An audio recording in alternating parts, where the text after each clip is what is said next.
हाय मंडळी, मी बनवणार आहे भाकरवडी। भाकरवडीसाठी मी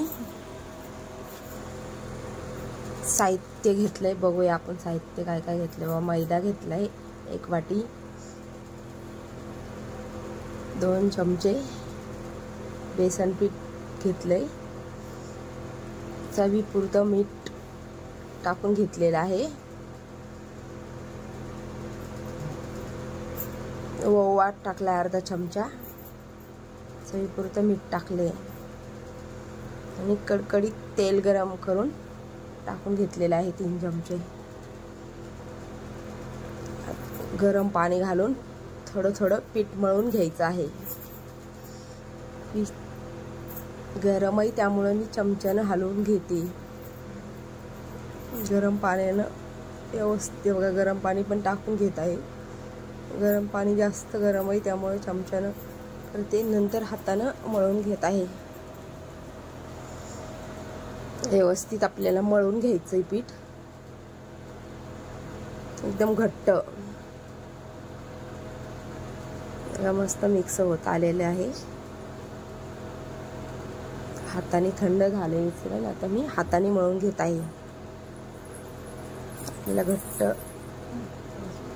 कोंडा बनवून घ्यायचा आहे। आता आपलं पीठ तयार होत आलेलं आहे। एकदम मऊ मऊ होतंय। तर मी झाकण ठेवलंय। आता मी भाजणीचं साहित्य बघा, पांढरे तीळ घेतलेत, खसखस घेतली, जिरे घेतलेत, धने घेतलेत आणि बडीशेप घेतली 1 चमचा, खोबरं घेतले 2 चमचा आणि साखर घेतली। ते भाजून घ्यायचंय आपल्याला, त्यासाठी मी कढई ठेवली। तर धने टाकून घेतलेत, धन्याला वेळ लागतोय त्यामुळं धने आणि बडीशेप आपल्याला व्यवस्थित भाजून घ्यायची, बाकीचं नंतर भाजायचंय। बघा आता मी चमच्याने मस्त हलवून घ्यायले, खरपूस भाजून घ्यायचं आहे का भाजून घेतले। आता खोबरं टाकून घेतले मी, खोबऱ्याला वेळ नाही लागत त्यामुळं खोबरं लवकर लवकर भाजतंय।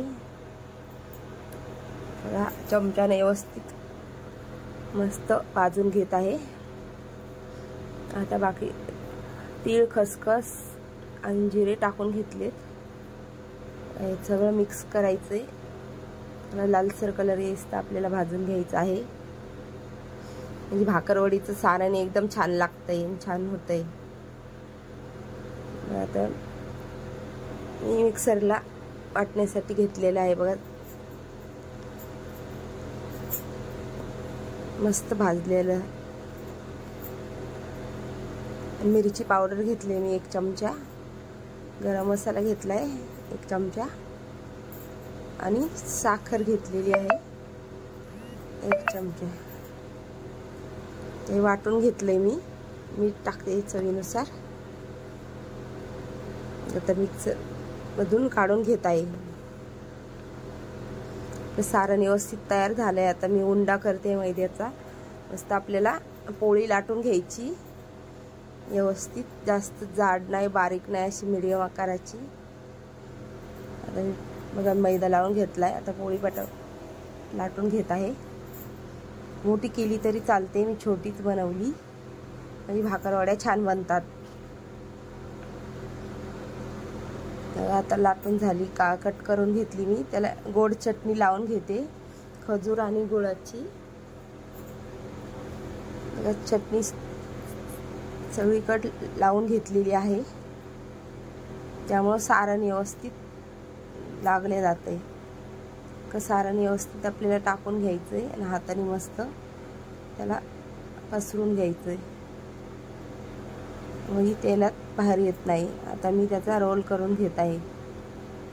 बघा रोल व्यवस्थित करून घ्यायचा आहे आपल्याला, हाताचा दाब देऊन, म्हणजे भाकरवडी छान पडते। आता मी रोल व्यवस्थित बनवून घेतलाय, आता कटिंग करून घेत आहे, भाकरवड्या बनवून घेत आहे।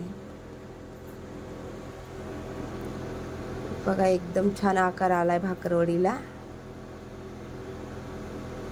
अशा मी सर्व वड्या कटिंग करून घेतल्या आहेत. हळूवारपणे एकदम खुशखुशीत आणि कुरकुरीत होतात भाकरवड्या. आता मी सगळ्या कटिंग करून घेतल्या आहेत. आता मी बघा तेल गरम करण्यासाठी कढई ठेवली. तेल टाकून घेत आहे. तेल कडकडीत गरम होऊ द्यायचंय म्हणजे भाकरवड्या एकदम मस्त होतात. तेल टाकलंय मी. तेल तापलेलं आहे बघा. भाकरवडी एक एक एक एक तेलात टाकून घेत आहे. स्लो गॅसवरच भाजून घ्यायच्यात आपल्याला, त्यामुळे व्यवस्थित भाजल्या जातात.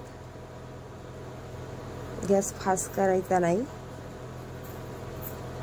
सर्व मी भाकरवड्या तेलात टाकून घेतलेल्या आहेत. आता मी झाऱ्यानं त्याला पलटून घेत आहे.